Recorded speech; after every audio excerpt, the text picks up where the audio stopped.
Muy buenos días, buenas tardes, buenas noches, buenas madrugadas. Bienvenidos a su episodio, ya ni sé, ya perdí la cuenta, creo que ya vamos como 30 ya. Y ahí sonó, si lo escucharon, ahí es que estamos hoy con el amigo de Howler, ¿cierto? ¿Lo pronuncié bien? Pura Sí. vida, sí, Howler. Qué va, pura vida, muchas gracias. Ahí estuvimos hablando antes de iniciar, thrash metal, ¿verdad? Grupazo, ahí estuve estudiando un poquito, escuchando un poco de ciertas entrevistas que tienen y de lo que han hecho, y entendí que empezaron ahí por 2009, más o menos. Empezamos más o menos por el 2009. Sí, primero que nada, saludar Bueno, sí, sí, la introducción, a la perdón. gente que está conectada, a ustedes por el espacio. Muchísimas gracias. Aquí estamos. Y sí, Howler es una banda de aquí, de Zampa, mae. Se originó aquí en de Zampa Centro. Casi todos los músicos éramos de aquí.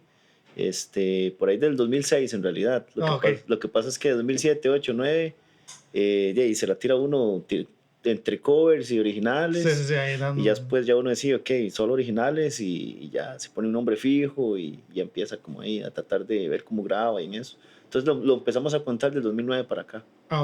Y por ahí vi también que, bueno, han pasado varios miembros, mucho baterista, entendí, ¿verdad? Mucho baterista, mae. Ahí ese asunto es vacilón porque cuando empezamos tenemos un baterista y con él estuvimos como 3, 4 años y veníamos súper bien. Grabamos el primer disco con él en el 2014.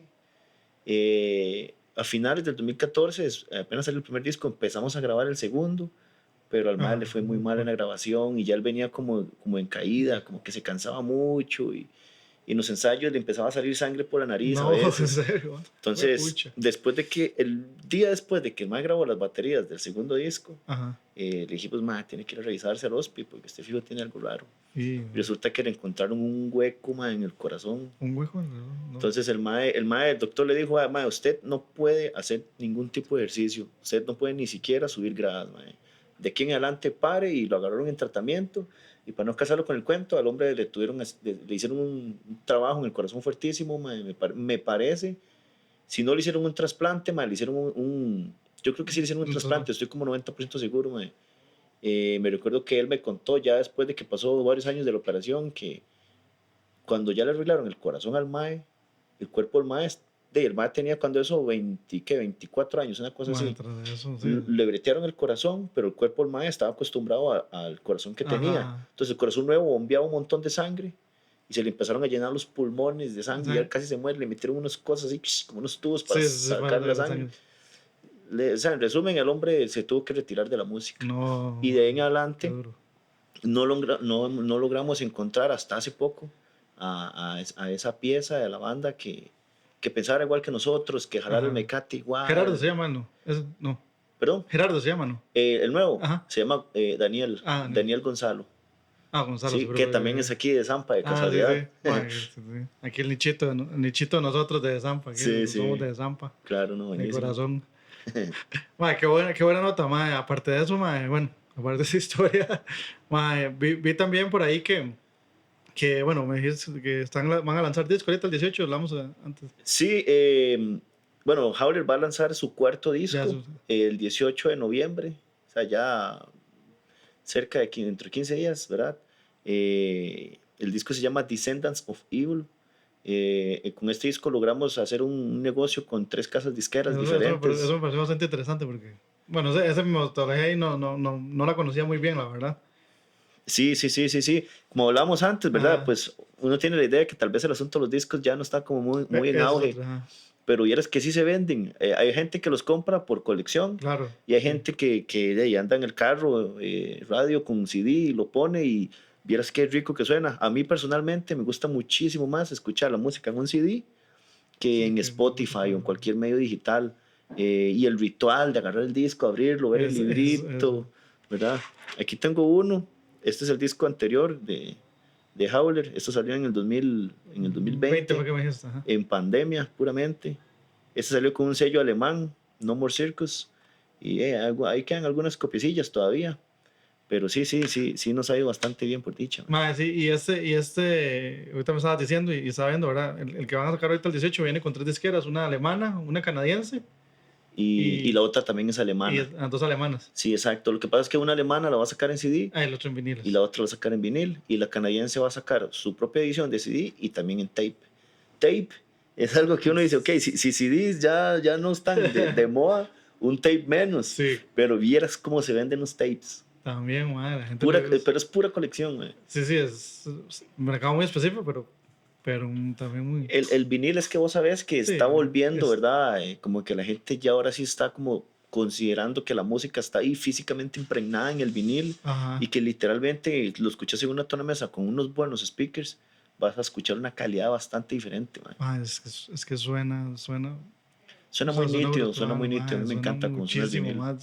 más que la nitidez, no sé, mae, esa configuración, mae, tan, no sé, como natural, mae, Sí, tan lógica, digamos, no sé. si tenés una muy buena aguja en la tornamesa y muy buenos parlantes, uno casi que siente que la banda está ahí.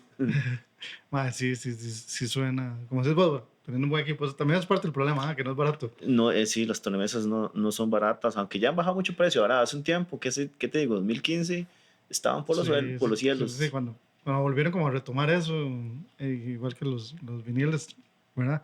Yo sí recuerdo que había mucho también de mis tíos, digamos, que tenía mucho vinil en Ujú. aquellos años y aquellas megas colecciones y igual sus buenas tornamesas y Claro, todo, claro. que toman unas cajotas así, de unos speakers enormes así de Sí, sí, man. madera. Ah, yo heredé los viniles de mi tata. Ahí Sí, tengo Beatles, Pink Floyd, toda esa vara. esa colección vale, Mae, pero... es increíble escuchar The Wall de Pink Floyd, en vinil o Animals. Se Mae, lo recomiendo a cualquier persona que le cuadre la música, es rajado, mae. mae, qué buena colección, mae, porque la verdad es que mis tíos eran un poco diferentes, no eran tan rockerillos, pero sí, o sea, no sé, escuchar un Animals, un Pink Floyd, mae, en vinil debe ser, mae, Sí, porque tengo uno de Leodán. Vieras uh, que, pucha, mae, Leodán era un super músico, mae. mae, sí, que tuanes, mae, y ha vuelto mucho, mae, bueno, que dicha que ha vuelto, mae. Bueno, algunas buenas costumbres vuelven. Sí, sí, sí, sí, sí. Por dicha, ¿verdad? A los que nos cuadra la música, sí, para mí es una bendición que, aunque estén caros los viniles, mae, o sea, un Sí, vinil están barato, caros. mae, son 17 rojos, así barato, Mae, sí, es que pero vale la pena, mae. sí, sí, no sale, pero que tú eres, ma. Ma, y hablando un poco ahí, bueno, de los discos, veo que vi también que es mucho de protesta, te gusta mucho como la parte de protesta social. Sí, tal vez ¿Este ese, disco viene igual también? O... sí, básicamente la temática de la banda, Howler significa aullador. Ajá. Usted lo puede ver como, no sé, como si fuera un hombre lobo o lo que sea, pero en realidad es como el hecho de exclamar, de gritar, aullar algo, que nosotros lo agarramos por el lado artístico de exclamar algo que está mal, denunciar algo que está mal en la sociedad. No. Creo que viene mucho por el lado chancleta de la De banda, la- porque casi todos somos graduados de la UCR Ajá, o y del pretil. sí, sí, Del sí, pretil. uno agarra cierta conciencia social y Sí. política al tener que pasar por cursos en la UCR de ese tipo. Digamos, por ejemplo, yo soy ingeniero agrónomo, Ajá. pero Que tú eres, la ma. UCR me obliga a pasar por cursos de ciencias políticas, de ciencias sociales, de arte, de un montón de cosas. Entonces uno se entera realmente cómo está la situación social del país, Ajá. Sí, sociopolítica, claro. socioeconómica. Y eso es lo que tratamos de expresar por medio de nuestra música. Este disco se llama Sí. No More Circus. Ajá. Esto viene, digamos, de un antiguo dicho romano, Pero, que los romanos tenían el pensamiento de para tratar de controlar a la gente y que la gente no se rebelara contra el obvio dominio de los jerarcas ahí mm, romanos.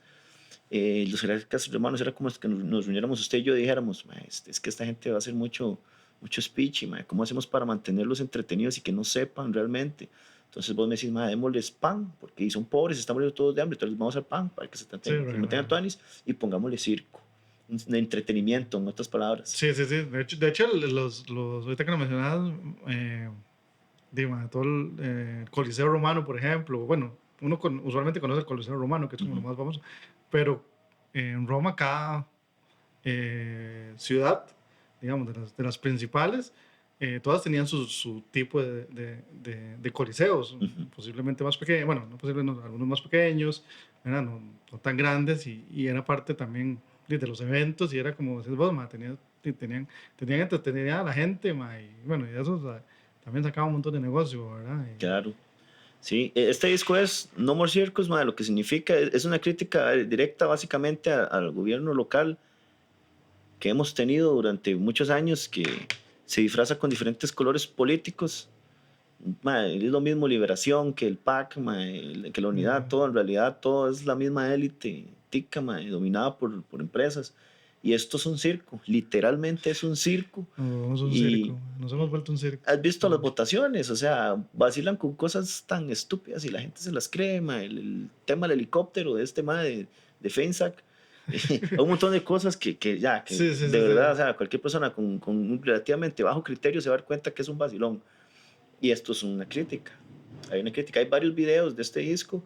En uno de sus videos es una crítica directamente al edificio que construyó la Asamblea. El búnker que hicieron. Es un búnker ahí, antifuego, anti-choques de avión, yo creo, anti todo. Y Sí, sí. es tratar de generar un poquito de conciencia en las personas. Bueno, más sí, y aquí, bueno, aquí hemos tenido muchos invitados de todo y hemos hablado también mucho de ese tema político, y cómo decís vos, ¿verdad? Hemos contado muchas veces y hemos tratado de expresar nuestra opinión también de esa forma, como decís vos, es un tema de que no podemos hacer nada, digamos.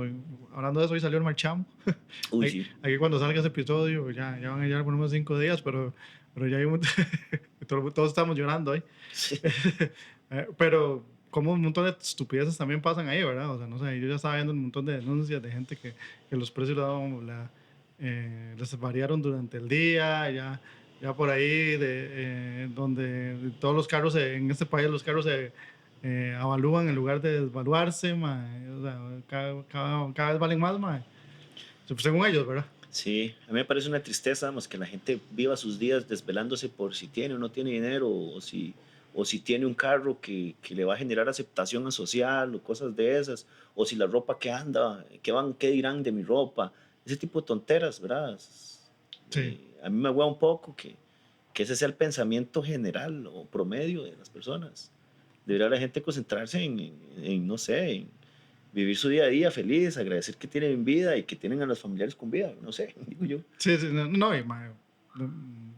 súper cierto, y imagino que también son partes que vos tocas en tus temas, pero es un toque, como dices vos, es un toque triste, y es raro, el mismo sistema social, como vos dices, la misma, ¿verdad? Nos envuelve como en este mundo. Ahora hablamos, ¿verdad? El postcapitalismo, que se habla ahora tanto, y que nos envuelve en eso, pero y no queda otra. Pero bueno, volviendo otra vez un poco al tema importante, hablándonos un poco de esa transición. ¿Cómo has sentido esa transición de de los 4 discos, perdón, ¿cómo has sentido? Me imagino que has sentido alguna madurez usualmente, ¿verdad? Siempre se va madurando como músico, como banda, como todo. Ahí, ¿cómo lo has sentido vos? Claro, bueno, cuando nosotros empezamos a tocar, tocábamos covers de rock en español, fue lo primero que empezamos. Me recuerdo que la primera pieza que tocamos fue La Muralla de Nanitos Verdes. Después empezamos a tocar Maná. Y Maná más bien es complicado, para gente que está empezando. Vieras cómo me cuesta a mí, yo toco el bajo en la banda. Hay algo le hago a la guitarrilla también y a la batería, ¿verdad? Pero el bajo de Maná, es complicado. Y ahí empieza uno, y eso lo forzó uno, digamos que fue una presión ahí de mejora. Después ya empezamos a tocar cuestiones más como Héroes del Silencio, un poquito más difíciles. Ya uno entra en Guns N' Roses, después Guns N' Roses revuelto con Nirvana, es una rara ahí. Ya después cuando usted entra en Metallica, y a todo el mundo le ha pasado, y el que lo niegue, se va a ir para el fondo porque eso no se puede negar, todo el mundo empieza a tocar Metallica, se motiva. Claro. Y después de eso uno ya va avanzando, y que Iron Maiden, que empieza a sacar covers de Megadeth, de Slayer, y llega un punto donde uno empieza a hacer piezas originales. A nosotros nos pasó que las piezas del primer disco, digamos, uno no sabía realmente cómo concretar bien el mensaje de la obra. Es decir, que vos cuando haces una canción, la canción es una obra que debería tener introducción, desarrollo y conclusión, y como coherencia entre los riffs, qué sé yo, que si estás haciendo un riff y quieres hacer una pieza que suena melancolía, y la idea es que se transmita mediante el riff, mediante la letra, la melancolía, y que si el guitarrista está haciendo un solo, que suene algo parecido. Pero no salir uno ahí como con de repente un riff como súper feliz, y estás breteando en escalas menores y después pasas a escalas mayores de la nada. Es como musicalmente raro. Sí, es desordenado. En el primer disco tal vez nos pasó que las canciones eran un poco largas, como que nos costaba un toque sintetizar Ajá. las piezas, no darle muchas vueltas a un riff y ese tipo de cosas, ma. Entonces ahí, ese disco hay piezas de 8 minutos, ma, Qué puta, si están 7 largos. minutos y es largo, es un disco tedioso, ma, escuchar. En el segundo disco, más o menos se repitió esa historia de las piezas largas, pero logramos por lo menos hacer cosas más interesantes a nivel de cuerdas, digamos, ya más armonizaciones, progresiones y figuras un poquito más elaboradas, más tuanis. Este disco es el tercero, el No More Circus. Para este disco sí nos lo empezamos a hacer con el enfoque de hacer las piezas concisas, cortas. Pusimos un deadline de tiempo y dijimos, ok, piezas ya 5 minutos, ya no. No, vi, man. Pero hay una que otra, mae, que no sé si aquí Siempre, viene, no viene el tiempo, siempre. pero hay una que otra que dura, mae, 5:20, cosas así, ¿verdad? Pero casi todas son cortas. Y para el disco nuevo, lo que hicimos fue lo mismo, ¿verdad? Tratar de que el disco en su totalidad durara 42 minutos máximo, porque la idea era tratar de pegar este deal con este sello en Ajá. vinil y a una banda, digamos, o sea, Howler ahorita tiene 13 años, pero sigue siendo una banda relativamente underground. Entonces, digamos, para una banda del calibre de nosotros, un sello no se va a animar a construir 2 viniles, es demasiada la Sí, plata que tiene claro. que meter. Entonces tiene que procurar que su música quepa en un solo vinil, Ajá. y en un vinil le caben 42 minutos. Entonces, por ahí empezamos a hacerlo y además que era mejor porque las piezas van más directo al grano, mae.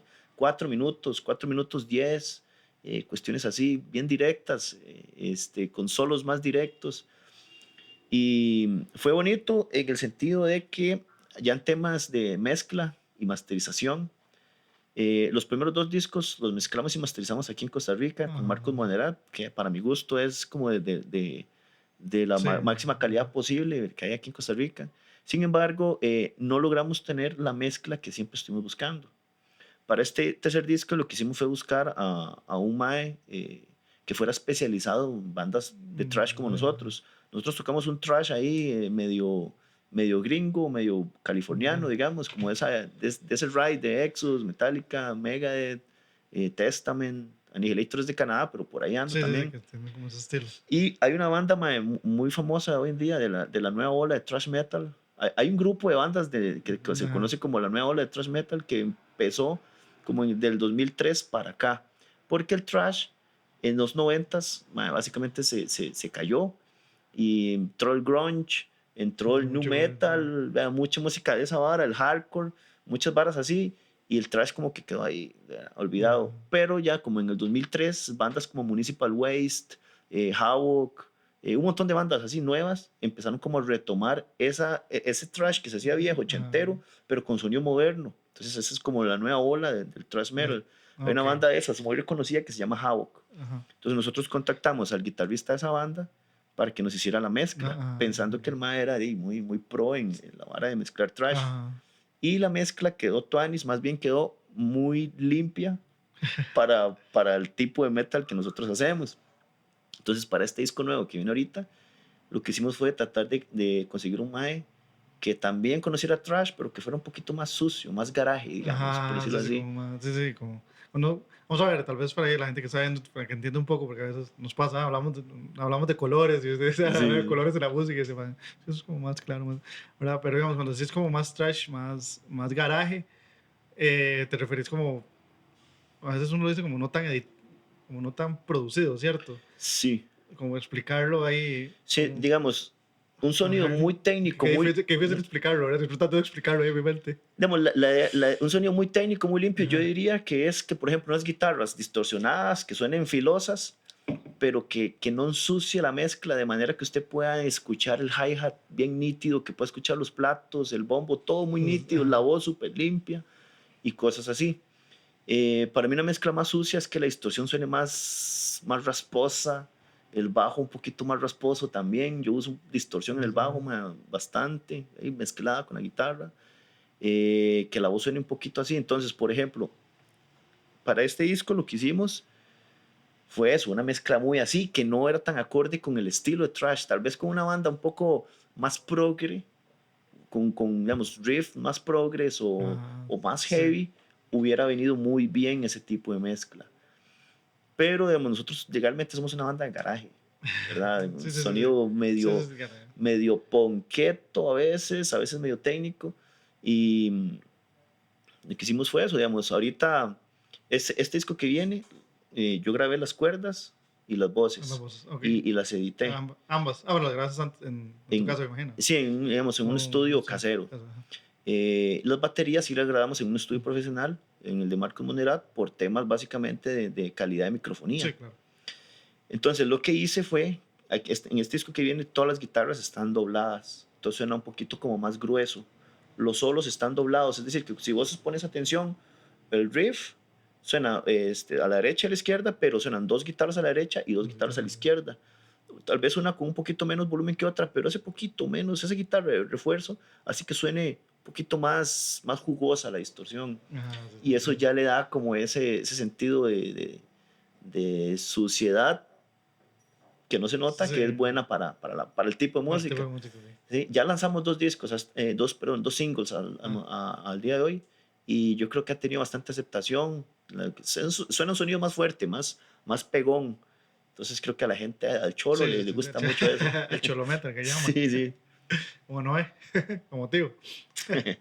Madre, qué tuanis, ¿verdad? Y hablando un poquito también ahí de esa transición, también en la letra, por ahí escuché también, ¿verdad? Que ha sentido como que ha sido también, ¿verdad? Como de protesta un poquito más disimulada, como a niveles también un poco más directos. Sí, sí, el primer disco es protesta, pero bajo un contexto. Es el que cuenta como una historia, el primero. Ese disco, exacto, es un álbum conceptual. Ajá. Entonces, digamos que si usted se pone a leer la letra, va a entender que la historia es una historia, pero que calza con lo que realmente le pasa a uno. Estafas, Ujú. engaños, un gobernante ahí abusándose de todo el mundo. La misma historia siempre, eso es medio trillado, pero Pero es la realidad. es la Eso realidad ya que porque es la verdad. persiste a través de los años en todas las sociedades. Sí, sí, sí. Ya para el tercer disco, el cuarto, el mensaje trata de ser muy directo. Bueno, Eh, Así ya tratar de ser más directo, y el thrash legalmente siempre ha sido así, y como que uno ya se deja como de experimentar cosillas y ya va directo al punto. sí, sí, sí. Creo que eso es parte de la madurez que venimos hablando, ya que Ajá. uno va aprendiendo a través de los años. Sí, sí, que te sentís que también tal vez te sentís con confianza y con fuerza de poder hacer las cosas como querás, ¿no? Que es la Ujú. ventaja de la experiencia, yo creo. Hay una canción Sí. que se llama Anthem to the Warfare, es como Ajá. himno a la guerra, que es una crítica a los soldados que se creen muy pichudos por ser soldados, pero ellos realmente son un número más en el ejército, y se creen muy, no sé, como muy grandes por luchar por su país y matar a otras personas en el nombre de su país. O sea, eso realmente es una vergüenza para un ser humano. Sí, sí, sí, no, por supuesto. Entonces, o sea, Sí, si se muere, fácilmente es reemplazable. sí, sí, y como decís vos, se vuelve un número y bueno, hay todo un detrás de la parte también, ¿verdad? De los ejércitos, especialmente los ejércitos norteamericanos, ¿verdad? Evidentemente que usualmente venden eso como ¿verdad? Como la gran solución Sí, para muchas cosas. Pero bueno, esto es también, ¿verdad? Yo creo, y ahí hablando un poco de la madurez, también es tuanis, y me imagino que para vos es súper tuanis cuando llegas a ese punto y dices, ya tengo como una madurez, ya puedo hacer un poco más de lo que me gusta, o ya tenés también esa claridad y esa visión de decir, ese no suena tan sucio, quiero que suene un poco más sucio, ujú, quiero hacer este disco así, y donde se vuelve ese constante pensar en lo que voy a hacer al día siguiente y cómo lo quiero hacer, y ya tenés esa fuerza para hacerlo como te meta la regalada gana, digamos. claro, claro. No, es muy chida, porque ya uno ya sabe cómo trabajar lo que quiere trabajar, sin andar sin rodeos, y de hecho funciona mucho para sacarle más provecho a los recursos. Eso es muy importante también, Ujú, madre, claro. cómo le sacas provecho a los recursos. Y volviendo un poquito a eso que estamos hablando de la letra y eso, o sea, usualmente tenés como, cómo las haces, cómo te inspiras, de dónde, y tal vez, ¿verdad? Hablando un poquito más para atrás también, obviamente, como vos decías, bueno, y sos ingeniero agrónomo, Ujú, ¿verdad? Toda la parte de la universidad donde te incentivaron ese pensamiento crítico que hablamos y cuestionarse ujú. las cosas. Pero, digamos, y aparte de eso, digamos, en la letra, ¿cómo buscas alguna forma como para inspirarte, para ir buscando esa parte de la letra? Sí, en la banda tratamos, en la medida de lo posible, que todo el mundo participe en la composición. Ujú. Eso requiere que todo el mundo esté en el mismo canal, que todo el mundo esté jalando el mecate al mismo lado. Sí, claro. Entonces, te puedo hablar, por ejemplo, de un caso puntual en una canción en este disco que se llama Behind the Green Mask. Es una canción entre balada y ya después al final tiene una parte ahí como más rápida. Es detrás de la máscara verde. Es una crítica directa a esa máscara verde que se pone el gobierno, que según ellos son muy ecológicos y que ayudan Ya, mucho al medio ambiente y toda esta cuestión, pero realmente lo que hacen y lo digo con criterio agrónomo, inducir a que empresas piñeras, por ejemplo, puedan despedazar el medio ambiente a costa de seguir siendo el productor número uno de piña en el mundo. Costa Rica ajá. es el productor número uno de piña en el mundo, pero ¿a qué costo? Sí. ¿Verdad? Entonces, eso es una crítica, pero ¿cómo empieza la canción? Costa Rica Essential. ¿Cómo surge la idea? La idea surge, digamos, de parte mía en este caso, de querer criticar eso, querer hacer protestas sobre eso. Entonces yo me pongo en el ride, digamos, ahí un poco desmotivado de ver esa realidad y que uno no puede luchar contra eso. Inclusive profesionales defendiendo eso, sabiendo que está mal. Entonces uno dice, queda atado de manos, se agüea mucho y yo empiezo ahí a tocar guitarra y a componer el riffcillo ahí, los arpegios. Entonces ya hago una pieza con cierto sentido Ajá. de eso y se los pongo a la banda, ya, ¿no? En un ensayo nos reunimos, más, tengo esta pieza, más o menos la idea es como esto, habla como esto, ¿verdad? Entonces el riff se siente que es como triste, pero es por tal sentimiento. Entonces el vocalista nosotros, el mae siempre está tomando nota y dice, mae, ok, vamos a hacer una letra de tal tema, y la vara obviamente va a concordar con la música, Aquí va. porque la música y la letra vienen del mismo origen. Entonces, en el caso de esa canción, salió así, y tiene arreglos de los otros guitarristas, ¿verdad? Que tal armonización en tal lado, que tal más un solo, que tal más otro solo, Sí, ahí le meten cada uno le mete su. y así, pero su- generalmente, digamos, yo a veces propongo canciones, otro guitarrista propone canciones, el otro me propone, y las mezclamos, quitamos un riff de aquí, pasamos para allá, hasta que ya tenemos como una cuestión más sólida y que todo el mundo esté consensualmente de acuerdo. Y las letras generalmente las hace el vocalista. Hay un guitarro de nosotros, Renan, que él es muy creativo también en la parte del contenido lírico. Entonces él escribe canciones y Carlos, que es el vocalista, termina de darles forma. Ajá. Carlos es productor audiovisual, entonces el Sí. MAE es como demasiado preparado es profe de la UCR también, entonces el MAE es demasiado preparado en cuestiones de redacción, una buena elaboración de la frase. Sí, sí, Entonces está él es como el filtro de calidad en cuanto a eso y por dicha. No, no, esa tuanis, me gusta mucho eso que vos decís, ¿verdad? Porque creo que es parte del éxito y parte de tener tan buen resultado es también que todos jalen, como decís vos, todos jalen al mismo lado, pero al mismo tiempo y que todos participen, que todos se sientan dueños me imagino que Sí, de todas las canciones, por decirlo así, exacto, ¿verdad? O sea, exacto, exacto. no es como esa de que, bueno, y muchas veces el vocalista es el que compone y a veces como que se queda mucho como al gusto del mae y ese tipo de cosas. Me parece que eso a la larga termina matándole la pasión dependiendo del músico. Digamos, yo pienso que si yo estuviera en otra banda donde yo Sí, no participaras. no soy parte de la creación, yo puedo profesionalmente interpretar las canciones y todo, pero va a llegar un momento en el que uno no encuentra esa motivación de seguir adelante, porque estar en una banda es una cuestión muy difícil. Requiere Puro demasiado compromiso. tiempo, dinero, sacrificios de muchas cosas. En mi caso, por ejemplo, que soy ingeniero agrónomo, es un trabajo muy demandante. Entonces tengo que estar muy concentrado durante la semana en todo lo que tengo que hacer, Duro. ¿verdad? Cuestiones ahí del Sí, agro, sí, sí, ¿verdad? claro. Eh, y sacar tiempo para ensayar, practicar las piezas, es muy difícil. Y sobre todo cuando uno está en la fase de grabación. Porque hay mucha gente que tiene su banda y se reúnen un fin de semana antes del chivo para practicar las piezas y ya caen al chivo con las piezas ensayadas una vez. Sí, no. Puede que lo toquen bien, pero tener 5 ensayos seguidos antes de un chivo es un valor agregado a la hora de tocar la canción. O sea, usted no piensa en la canción, usted entra en lo que llamamos la zona. La zona es como cuando usted nada más está interpretando, pero usted no está pensando en qué riff viene o cómo suena el ampli o las caras de abajo ya no tienen brillo o este más está desafinado. No, usted no piensa en nada. Todo el mundo toca la canción Sí, automática sí, sí, y ya. todo va fluido y suena como todo el mundo Sí, en la zona, amarradito que llaman. amarradito que llaman, exacto. Claro, súper Eso amarrado. solo se consigue mae, pagando el precio de piso, o sea, ensayando Ensayando mucho y y practicando. Sí. teniéndolo compenetrado ya. No, definitivamente esa vara puntazo súper importante porque, como decías, ma, uno, eso es un valor agregado, como todo, ma, estas varas siempre es de mucho ese valor agregado, o dar ese poquito más.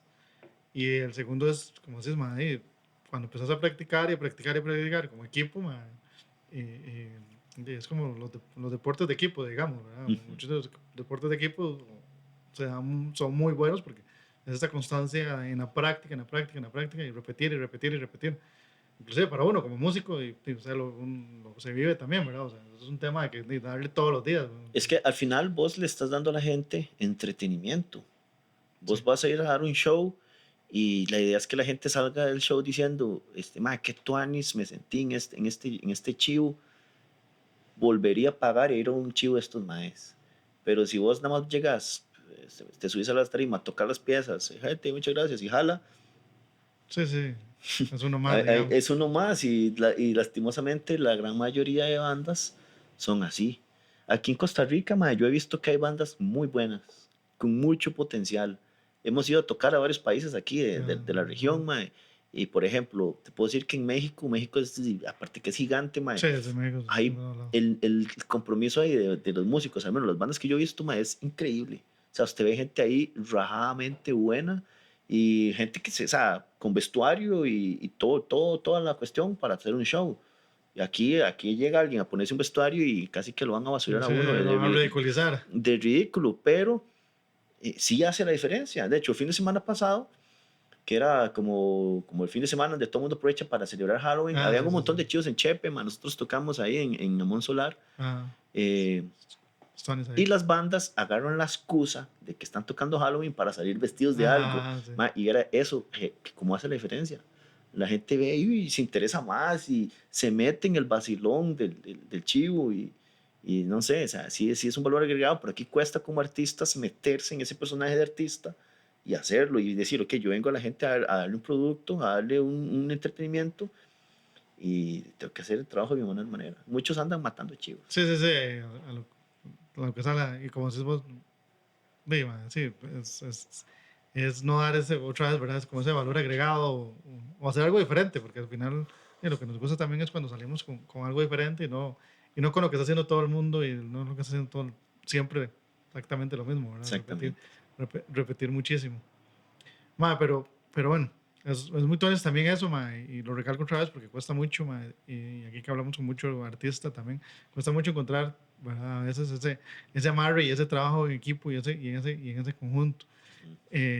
Como músicos y ese ensayo constante es un tip que todos deberíamos llevar siempre, ¿verdad? Porque realmente es donde amarra y donde se siente que una banda suena diferente.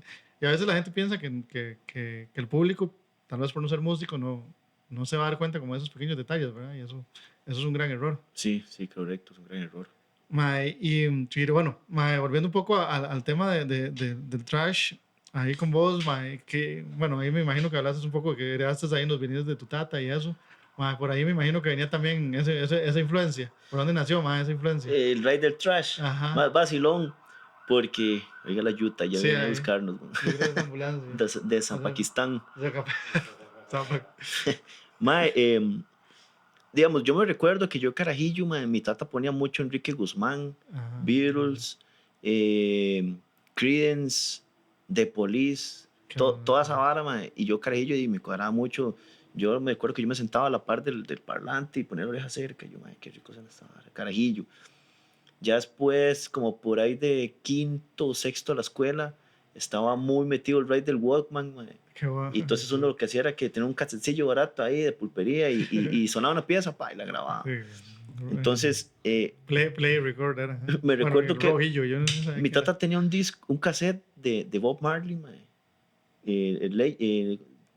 Legends, o no me acuerdo cómo es que se Ajá. llamaba, mae, pero eran los éxitos del Bob.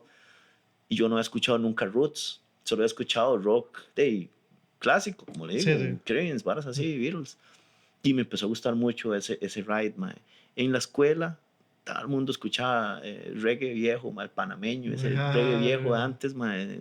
Estoy hablando como del 98, por ahí, sí, sí, sí, mae. que fue cuando se dio como de hecho lo estábamos hablando la semana pasada, donde se dio esa diferencia ahí como se dio como la gente como que cuadraba el metal, el roots y como el Sky, que ninguno de los tres se mezclaban y era como un pleito entre los tres. Yo me acuerdo que los copas de la escuela decían, mae, ¿qué raid es usted? ¿Qué raid es usted? Yo, mae, yo ni entendía qué era la vara de la nota. Vamos Digamos. a hacer Raga, o ¿cuál era usted Sky? Alguna hora así era, ¿verdad? Ragas, escatos y metaleros. Raga, escatos y metaleros era, A man. mí me gustaba mucho el rock en esa época y por ahí me estaba empezando a gustar el roots. Entonces, y estaba la cuestión de que como que empezaron a aparecer los CDs, ya existían, pero aquí apenas estaban como empezando. Sí, sí, sí. Y ya yo estaba en sexto de la escuela. Yo me acuerdo que le dije a mi tata, ¿por qué no me regala un disco de rock? Y mi tata escuchaba esas varas, pero él realmente no conocía a fondo nada. Sí, le gustaba. Y un día llegó con un par de discos ahí que compró en esos que venden en Chepe, en el Boulevard ahí, quemados. Sí. Era un disco de hip hop malísimo. Y el otro disco era el Kill Em All de Metallica.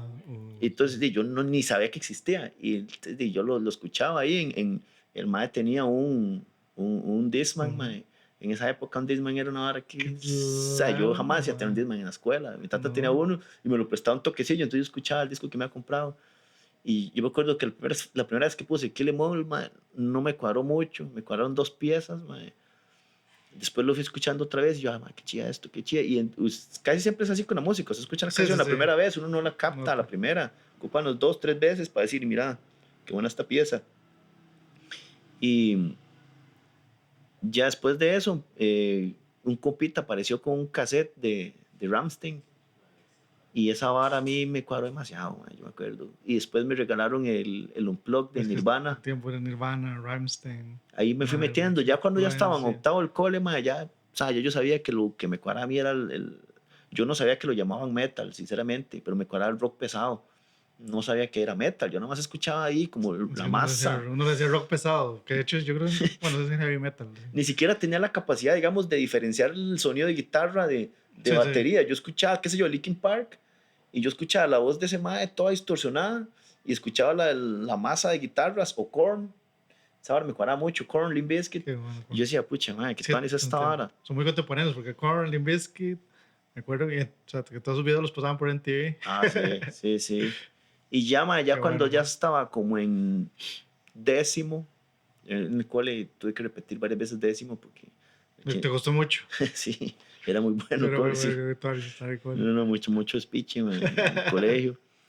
Pero llegó un toque, en el que ya como que conocí unos compas que escuchaban metal, más que andaban ahí con parches de Slipknot y no sé qué. Y un día fuimos a la casa de un compa y el tenía un póster, de un bicho feísimo, era Eddie, el de Maiden. Y ya yo decía, no, es que esta hora ya es media satánica. Esto es malo. Los tiempos eran satánicos ahora. Black Sabbath y esas varas, El tiempo era satanísimo. Y al ratico me di cuenta que no. Eso, los Pepsi Car eran, demonio, una Pepsi Car era malísimo tener, un troll. Un troll. A mí no me quemaron los juguetes de Venom y Spider-Man. Entonces, el Duende Verde. Eso era el diablo. Prendió mi mamá ahí en un estañón, un fuego, y los echó, se derritieron. Una víctima del pánico satánico. Sí, es que sí, me acordé porque un día subí creo que un post de algún lado de esos, sí, de esos recuerdos, y estaban recordando el hecho de que cuando quemaron todos los Pepsi Cars. Los Yelocos. Yo tenía casi todos los Yelocos, todos derretidos. También era satánico, los Yelocos. Los Yelocos y los Trolls. Los Trolls sí me acuerdo, porque salió la película y... Sí, no, ya después de eso, digamos que ya terminando el cole, ya el metal era una hora normal. Y unos compas tenían una banda de punk. Y yo decía, qué chiva tocar, Y yo iba mucho al barcito aquí, la Mini Taberna, cuando estaba pasando abajo arriba.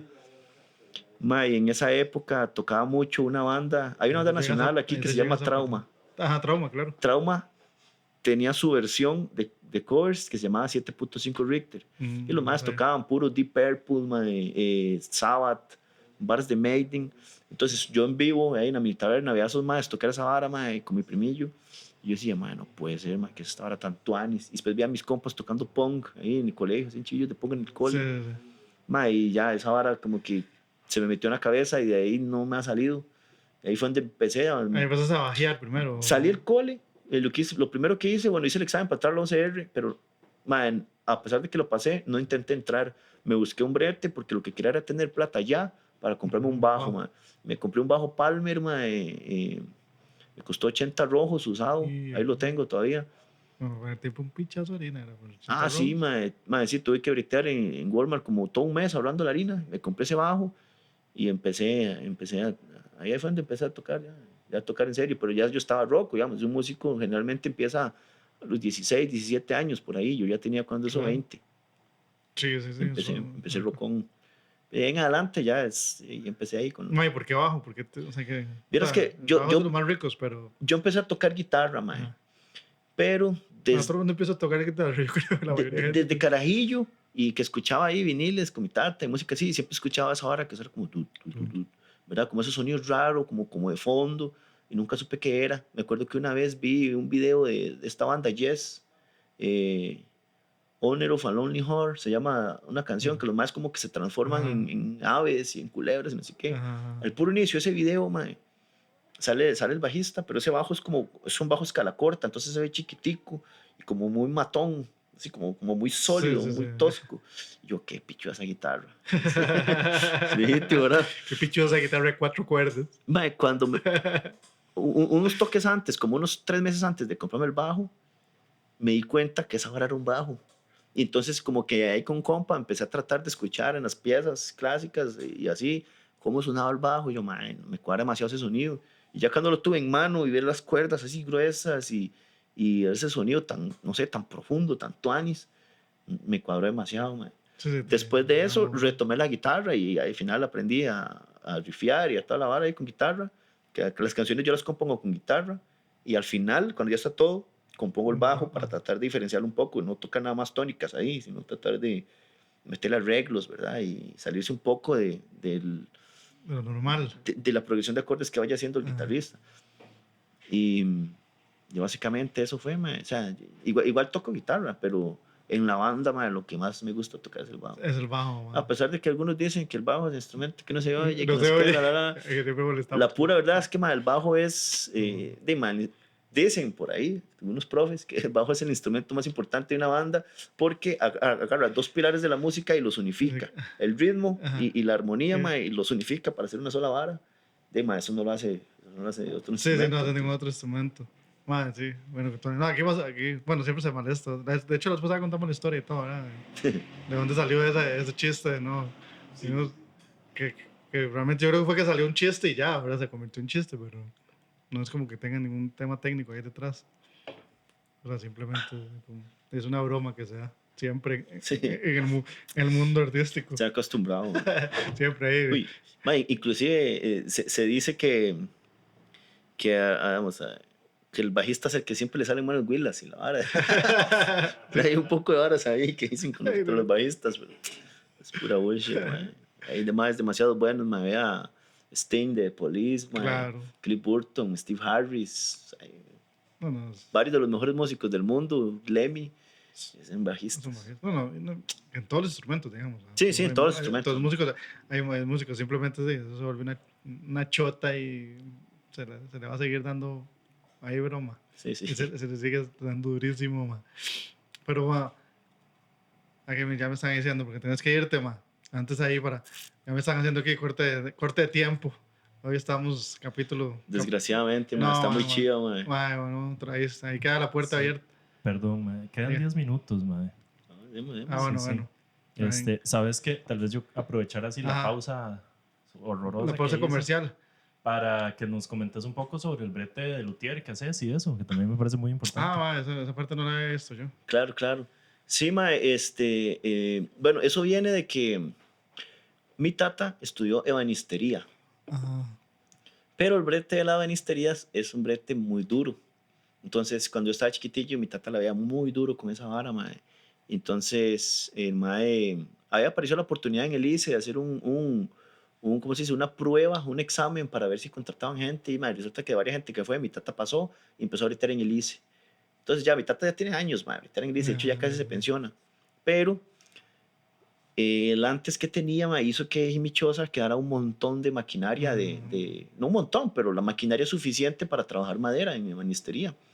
Cuando ya yo me metí en esta vara, la banda, yo siempre tuve un bajillo redondo, no sé qué, pero a mí siempre me han cuadrado los instrumentos con formas más extremas, ¿verdad? Un tipo Explorer o un Flying B, un tipo ML, ¿verdad? Como la guitarra de Dimebag Darrell de Pantera.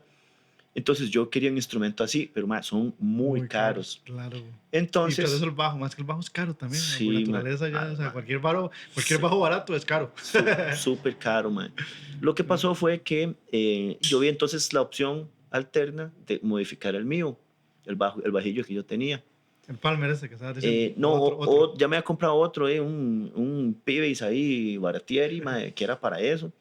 Y había cotizado con un tipo aquí, mae, que no voy a decir nombres, pero el mae le gusta sacar a la gente un ojo de la cara, mae. Y me cobra carísimo por hacer esa modificación. Y yo, mae, este me cobra esto, traerlo vale esto, puta, hasta que es igual, mae. Entonces, ya le comento a mi tata, y me dice, pero si eso es madera, se puede bretear. El mae tiene mucho conocimiento en madera. Y yo, démosle, pues si este bajo Sí. es para ser un Frankenstein. Mae, nos pusimos a bretearlo, a modificarlo. Y de ahí salió la primera modificación que hice con mi tata, mae. Entonces me empecé a meter en eso, me empecé a investigar, mae, qué requerimientos tiene que tener una madera para tener un buen sustain, mae, en qué aporta un puente en la entonación, en el sustain del bajo, las pastillas, mae, las escalas, todos los componentes, ¿verdad?, de un instrumento. Y entonces, mae, le modifiqué una guitarra a un primillo mío que toca con Howler, mae. Después otros compas se empezaron a interesar, entonces empecé a hacer betecillos como para ayudar a los compas, no con nada de querer montar un negocio. Sí, nada, hacer plata. Después, mae, ya estaba como a mediados de la carrera en la universidad, mae, con la beca. Todo era muy difícil y muy complicado. Sí, claro. Y se me ocurrió que ya podría sacarle provecho a la vara de calibrar instrumentos y todo eso. Yo aprendí a calibrar para calibrar mis varas. Pero hay mucha gente que no sabe cómo calibrar su instrumento y entonces le paga a alguien para que lo haga. Entonces, desde ahí hasta acá... No me agradece por esa gente. Desde ahí hasta acá todavía doy ese servicio. Y mae, fui desarrollando la vara de hacer instrumentos. Entonces, de cada vez puliendo más la técnica, aprovechando mejor los recursos, teniendo mejor herramienta, mae, teniendo más criterio para elegir qué maderas funcionan, qué maderas no funcionan. Y ahí me desarrollé un proyectillo personal, mae, ¿Qué tones, mae? se llama FKS Instruments. He hecho varios instrumentos vaciloncillos, mae, a los compas de Chemisite, que es una banda de aquí, digamos, contemporánea a nosotros. Son de aquí, de Sanfra, los maes. Ellos me pidieron también, mae, que les hiciera instrumentos. Se los hice el año pasado, de hecho, mae. Y utilizando puros componentes de calidad y buena madera, mae, de fijo sale un instrumento tuanis, mae. Ahí tratando de buscar un equilibrio entre peso y sustain, que básicamente es eso, mae. Y bueno, y tono, por supuesto, ¿verdad? Y básicamente de ahí viene el ride. Entonces, al final estoy en agronomía, haciendo luthiería y como músico. Y tocando como músico, madre, que tú andes. Bueno, y últimamente me metí también en la parte de ahí, de grabar, ¿verdad? Ya venía haciéndolo desde el primer disco, lo que pasa es que no a nivel ya mandame profesional.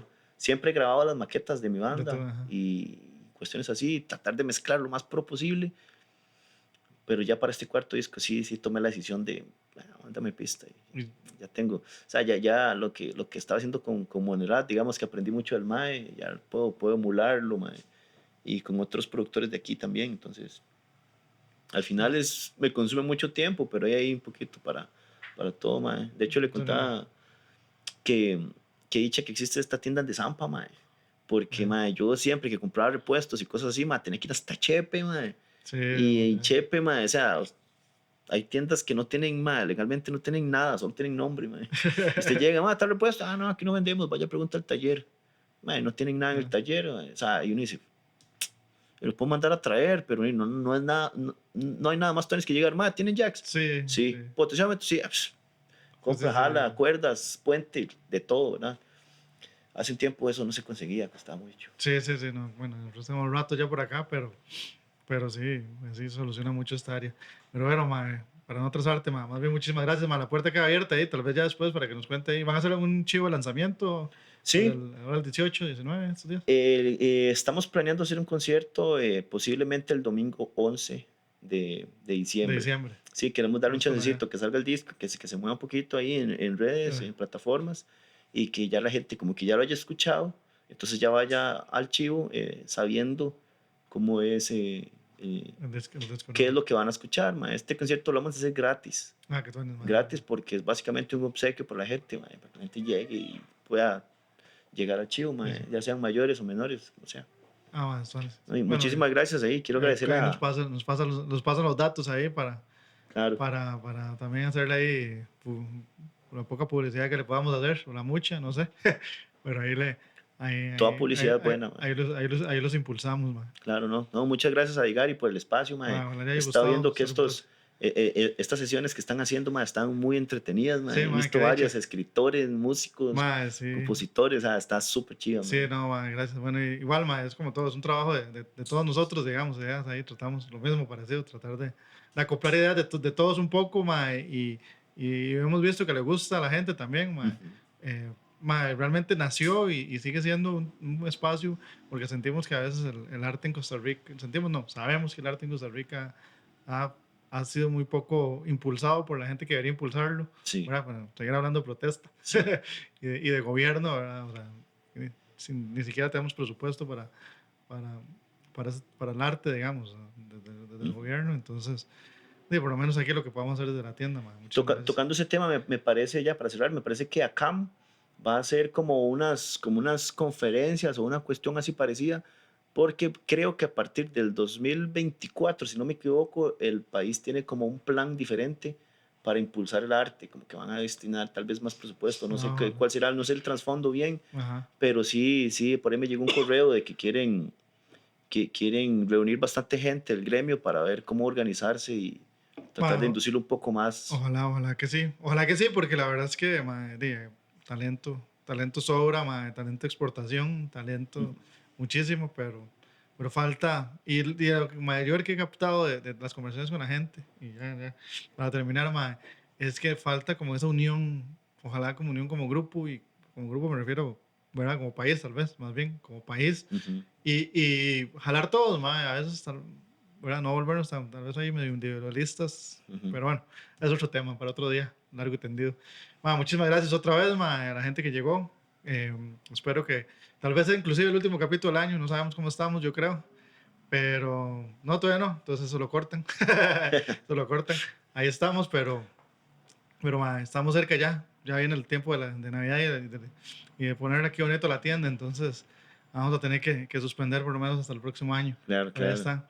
Entonces, muchísimas gracias otra vez, y a la gente que llegó hasta el final, pura vida. Pura Nos vida. vemos pronto.